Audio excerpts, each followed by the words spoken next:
Just went there. We'll see if I can do it really here. Goes. I was born in the winter of 1956 in Cookstown, way out in the sticks. We moved to Belfast when I was 6. We moved to Rathcoole, the biggest housing estate in Northern Ireland, and that's true. At that time it was mixed, there was Catholics too. This was before all the troubles began. We used to live around about 4 rows down from Bobby Sands. We used to play football together on the front with mucky faces and boggy hands. But this was all before all the troubles began. We used to run around the estate, just some troublesome lads. But one day, walking home from school, everything changed. I seen a gang of lads I knew from school and they were shouting my name. So I walks over and says, "What's the crack, kids?" They said, "Listen, Davy, you're a Protestant and we're all Catholics. So we're going to beat you up and throw you into the river." I said, "Why?" They said, "You said you're a prod." I said, "No, I never." They said, "Yes, you did. You're going into the river." They beat me up and then they threw me in. That day I learned 2 lessons. 1, learn to swim.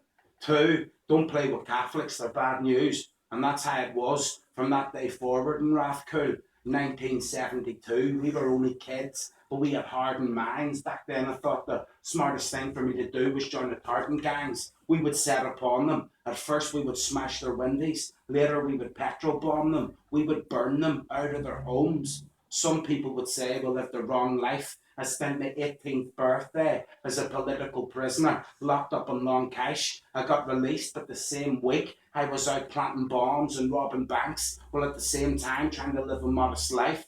But I got arrested again and broke the officer's nose to say thanks. You wee shit, back in jail we had military status and we called ranks. We had bomb making classes in the morning in prison and weapon training in the afternoons with some live bullets, not blanks. Thanks to the troubles in the streets, there were more tanks. And in my mind, I wanted to do more. Because if I'm doing this raw, I want to join the most feared terror group of them all. I put the word out around the jail. The Packy wants to be an Ulster volunteer. And 2 weeks later, when I got released, there was a knock at my door saying, "Is it true I wanted to join?" I said, "Yes, I do." They said, "Is it true you wanted to join?" I said, "Yes, I do." They said, "Think it over, because once you do, you don't leave." I said, "No, I believe this is a cause worth fighting for. It's a cause worth living and a cause worth dying for." I carried on my mission and moved up in position, done everything that you could envision. My whole life revolved around the organisation. Became an area commander, turned streets into military stations. I got arrested with the rest of my team because a snitch turned supergrass and gave the police information. We got sentenced to court, so I told my team to dress in uniform for the occasion. We got lined up on the docks like thunderbirds. He called my name and then a list of offences. Then he sentenced me to 48 years in the underworld. He said I'd serve at least 12 at the minimum. I turned my back on the judge like I wasn't even listening. I saw my mother stood at the back of the court with tears running down her face. She looked at me and said, "You're a hopeless case. You're never going to change." I said, "Go home and give me a headpiece, Mav," and get took away in chains. I thought I'd never see the light of day again. But meanwhile, my mum didn't go home. She went to tell my relatives what happened, and there was a wee woman sat in her own. She said, "Mrs. Hamilton, I believe that God can change your son." My mum said, "Thank you, but I've done all that can be done," before starting to cry. She said, "What is to become of my son? I never wanted this." The wee woman said, "Don't you be worrying, love. I'm putting him on my wanted list." She said, "I believe God's grace creates changes." She said, "I don't believe in hopeless cases."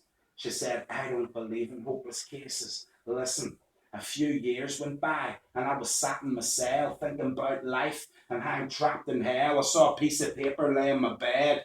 I picked it up and it read, "Jesus Christ is coming back soon." I laughed and said, "Aye, right, do a cinema near you." I ripped it up and threw it straight in the bin, made myself a cup of tea without taking it in. But the next thing that happened was very strange. I heard a voice in my head saying, "David, it's time to change, become a Christian." Well, I thought that I was slipping or tripping because I was mid-sipping and burnt my lip in my tea. I said, "I know what's happening here. These fellas playing tricks on me. They've slipped trips in my tea." So I poured it out and looked down the sink. I couldn't see no tabs. Then I started to think, what if the voice that I heard was right? What if all these years it was God that spared my life? Because I've been shot 3 times, stabbed in the head with an axe and survived.